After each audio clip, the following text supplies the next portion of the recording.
Bismillahirrahmanirrahim. Assalamualaikum warahmatullahi wabarakatuh.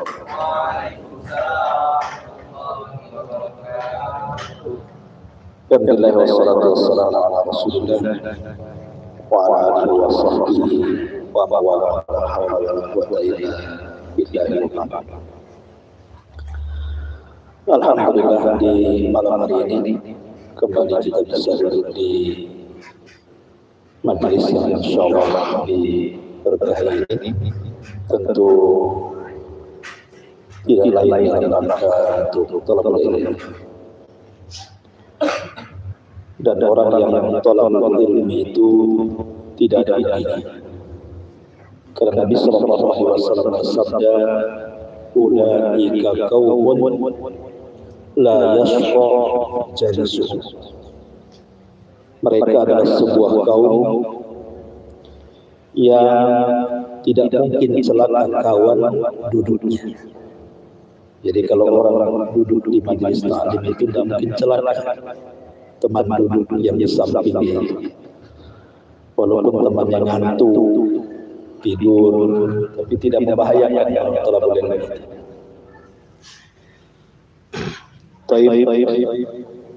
Salawat dan salam tak lupa kita hadiahkan kepada Rasul kita Nabi besar Muhammad sallallahu alaihi wasallam.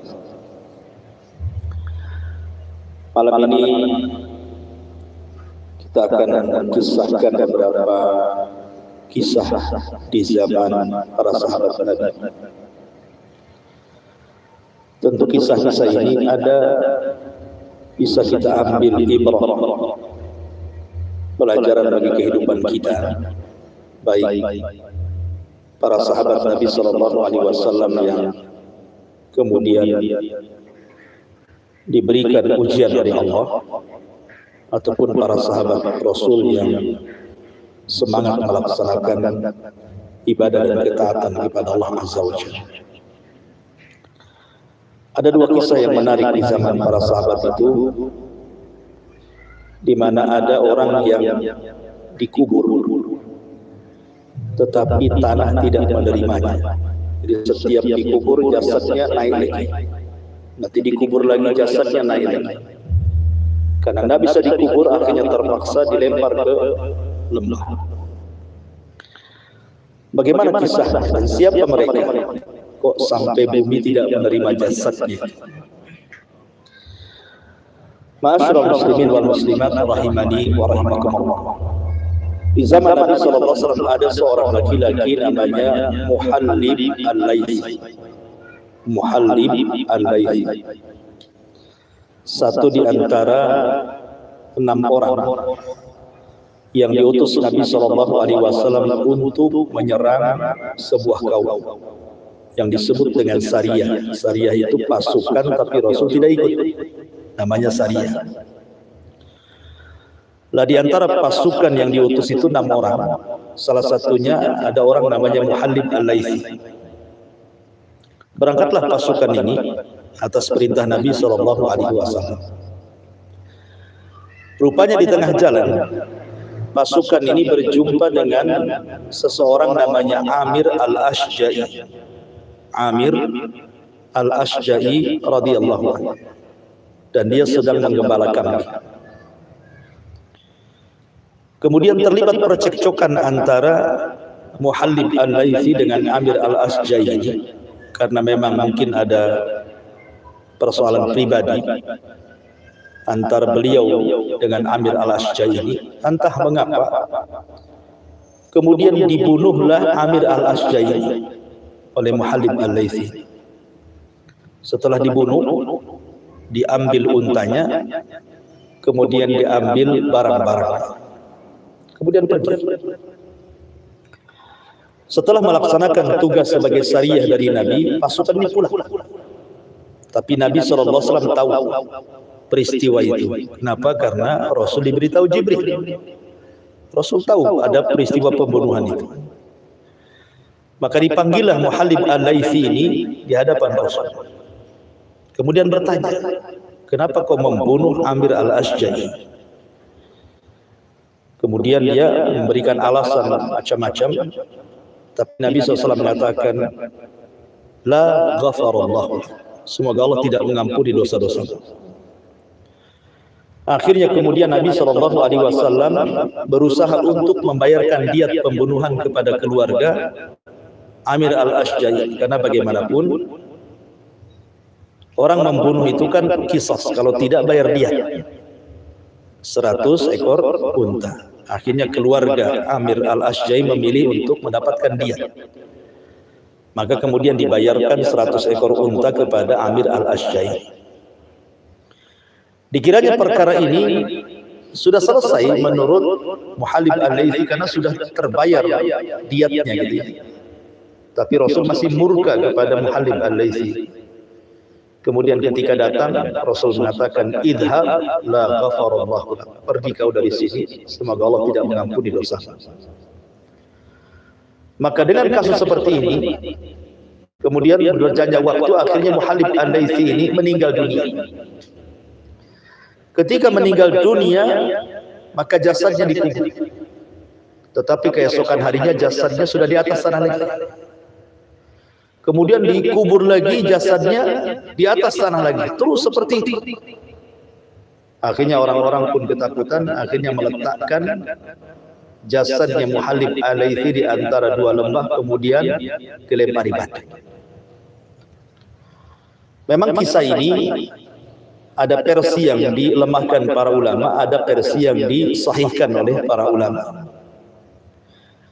Tetapi pendapat Al-Imam At-Tabari, seorang ahli tafsir, ya, beliau mengatakan bahwa Muhallib al-Laythi ini ketika dia dikubur, kemudian jasadnya tidak diterima oleh tanah.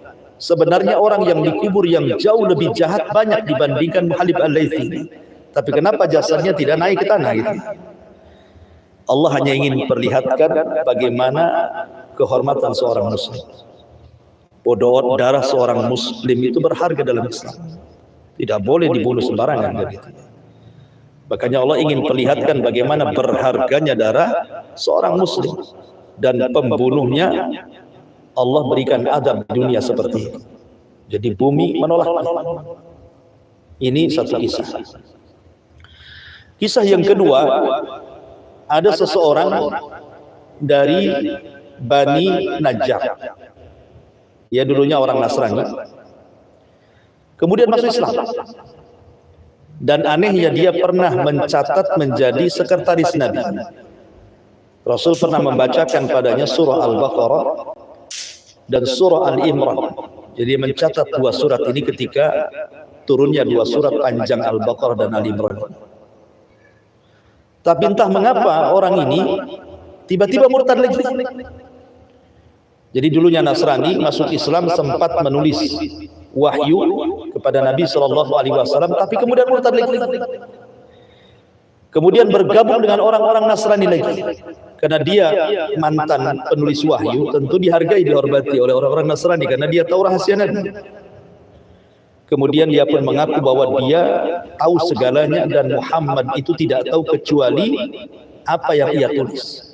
Menuduh Nabi SAW tidak paham.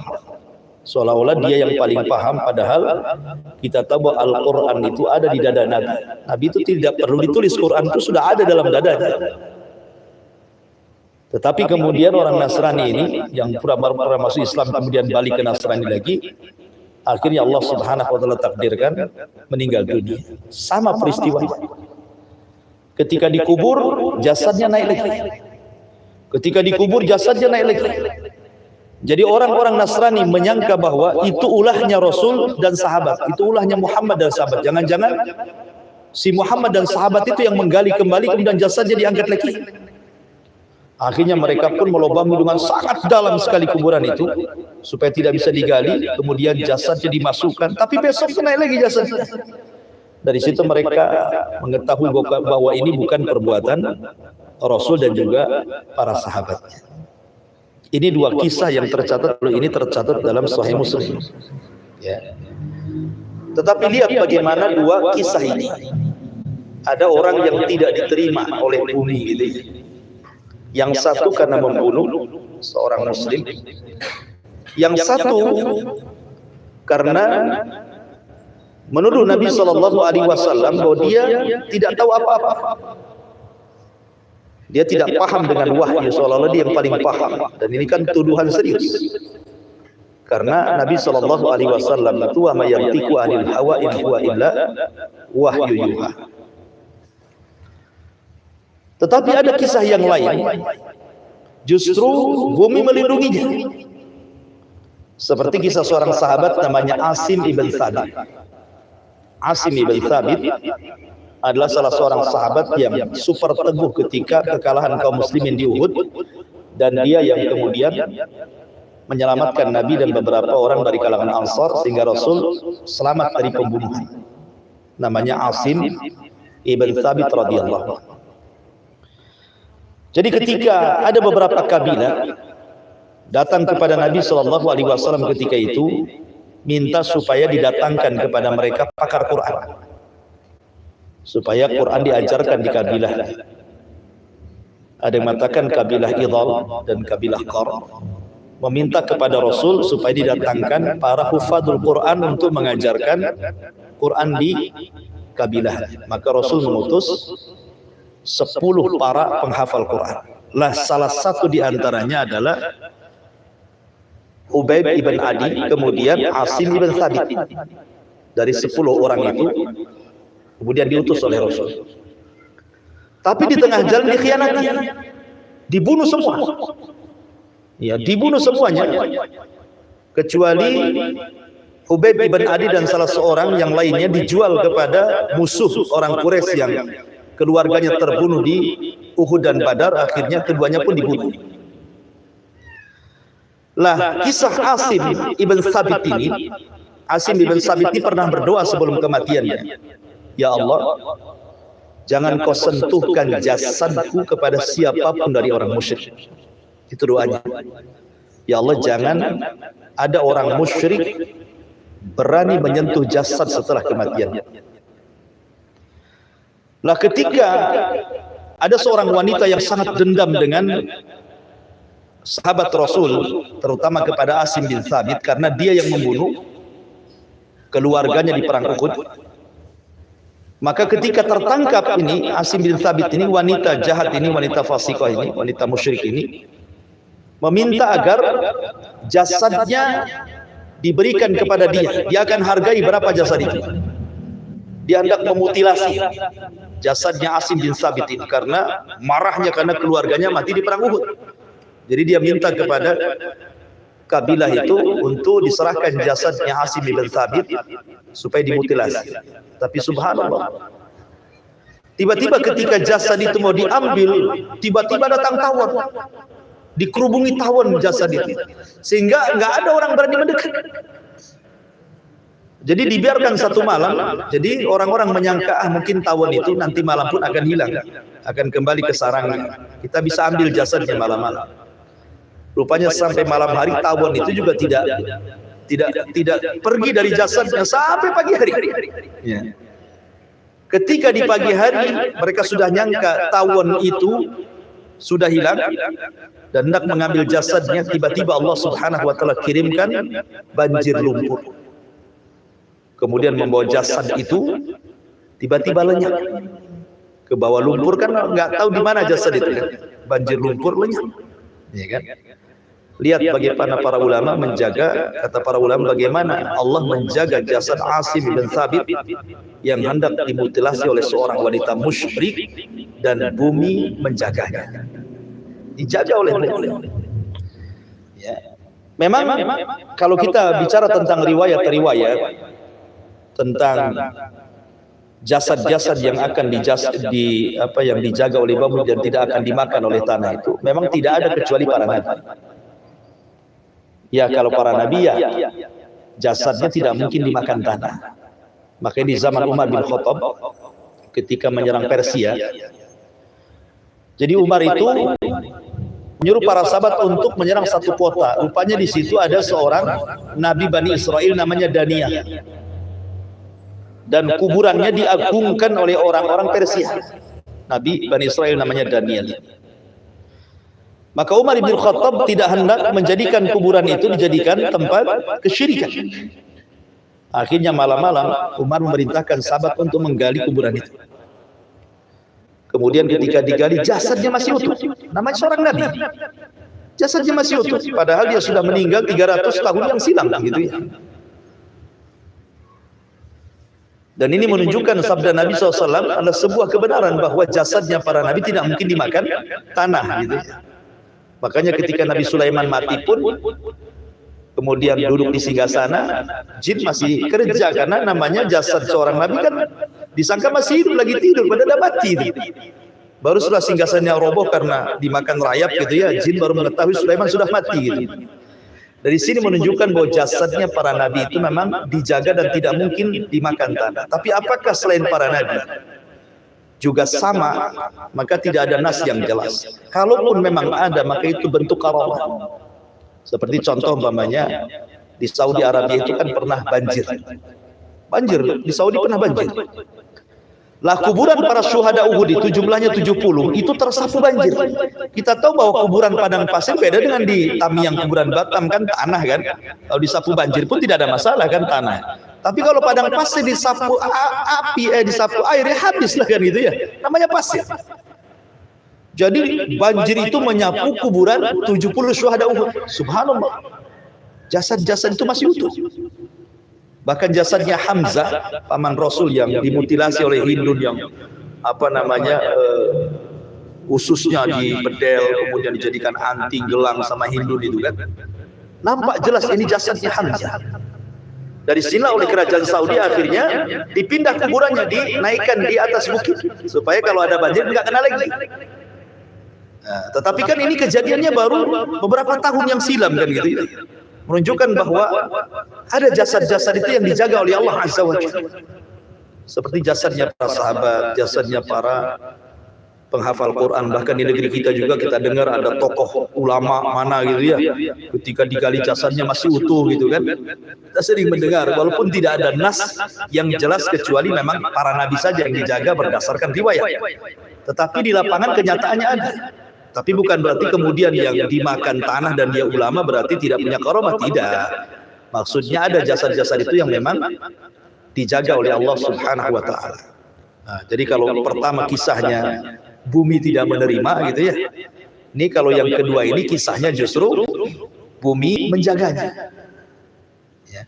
Apa faedah dari sini? Masyarul muslimin yang dimuliakan Allah Azza wa Jalla.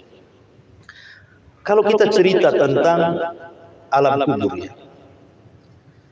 Salah satu peristiwa alam kubur itu adalah himpitan kubur. Kan ada himpitan kubur, ada fitnah kubur, ada azab kubur, ada nikmat kubur. Ini peristiwa di alam barzah. 4 peristiwa di alam barzah. Pertama himpitan, yang kedua fitnah, yang ketiga azab, yang keempat nikmat. Pertama himpitan, semua manusia tidak akan lepas dari himpitan.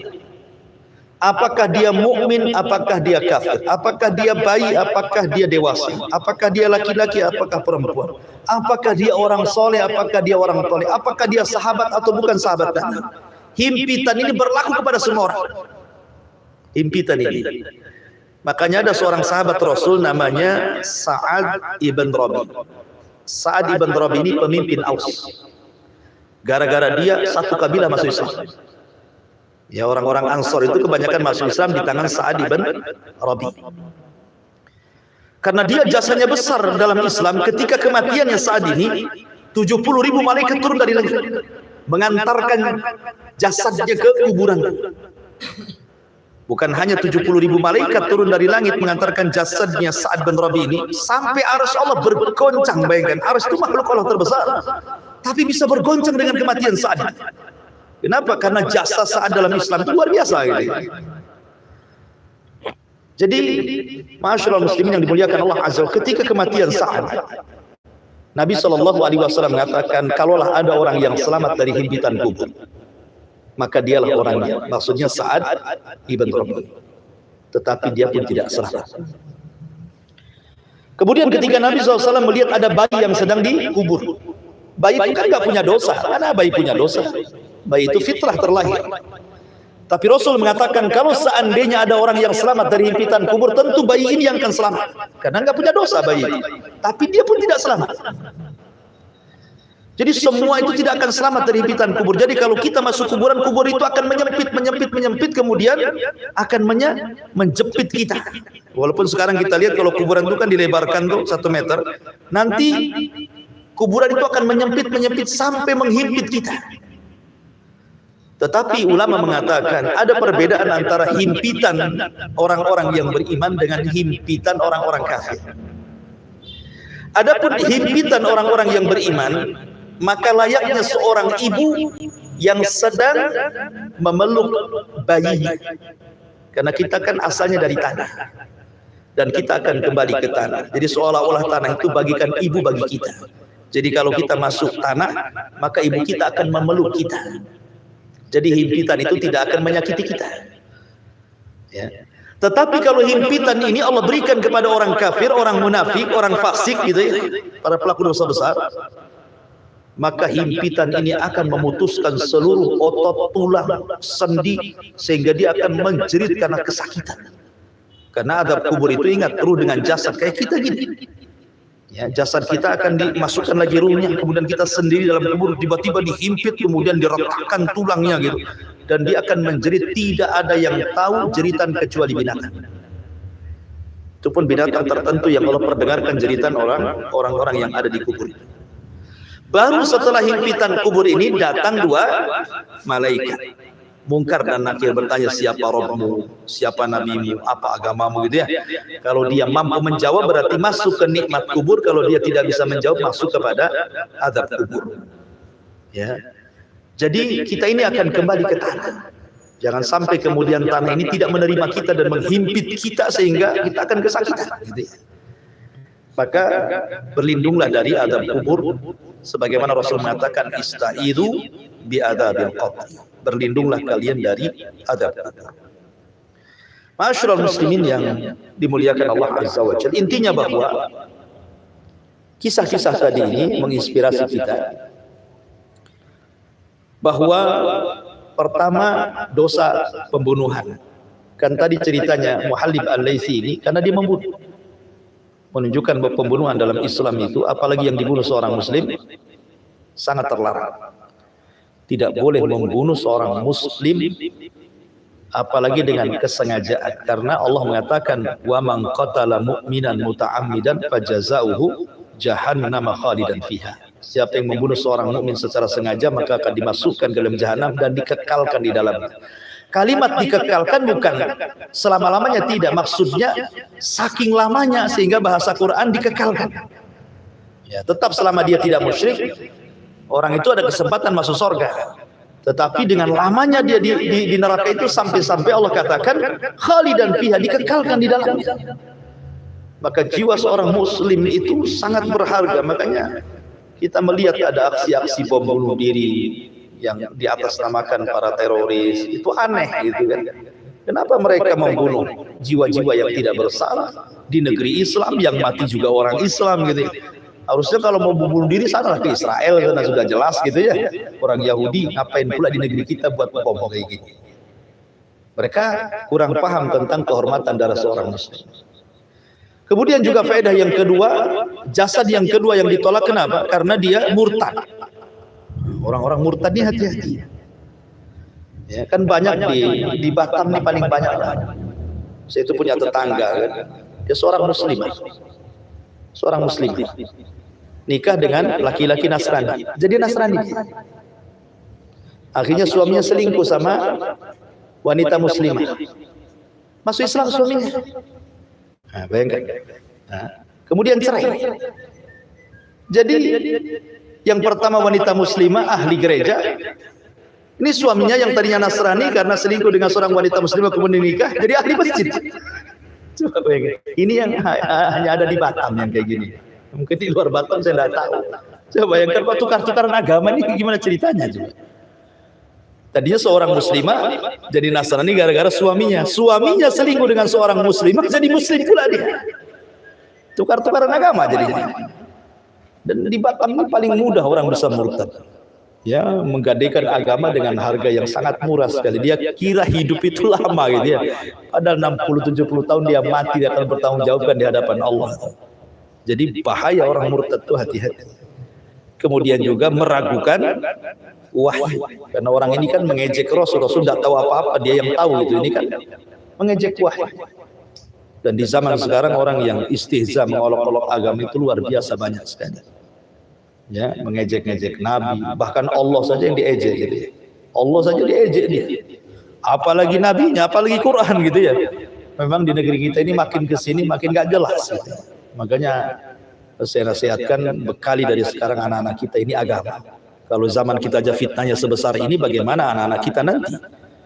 Ya kan, jangan sampai mereka dapatkan fitnah yang jauh lebih besar dari fitnah kita di zaman sekarang, sementara bekal agama kurang bagi mereka. Kemudian juga faedah yang kisah dari Asim bin Thabit menunjukkan tadi, kecintaan dia kepada Allah dan Rasulnya, akhirnya Allah jaga. Ya, Allah jaga jasadnya. Dan ada satu kisah juga menarik, Abdullah bin Haram. Abdullah bin Haram yang pernah saya ceritakan itu, seorang mujahid sudah tua, terlibat dalam perang Uhud, akhirnya orang yang mati pertama dalam perang Uhud itu. Setelah berapa ratus tahun, itu kuburannya digali, masih seger tuh, darahnya masih ada. Ya, darahnya itu masih mengucur, masih segar itu Abdullah bin Haram ini. Dan ini membuktikan bahwa Allah menjaga darah-darah para syuhada. Karena buktinya Abdullah bin Haram ketika digali sudah ratusan tahun, rupanya masih jasadnya masih utuh dan darahnya pun masih segar. Jadi terkadang ada orang-orang yang dijaga oleh Allah Azza wa Jalla, ada juga orang-orang yang kemudian justru Allah memerintahkan bumi untuk menolaknya. Ini diantara kisah di zaman para sahabat, ya simpulkan saja sendiri, ambil pelajarannya sendiri, kita buka tanya jawab saja biar makin hilang ngantuknya. Ya, wallahu a'lam. Silakan.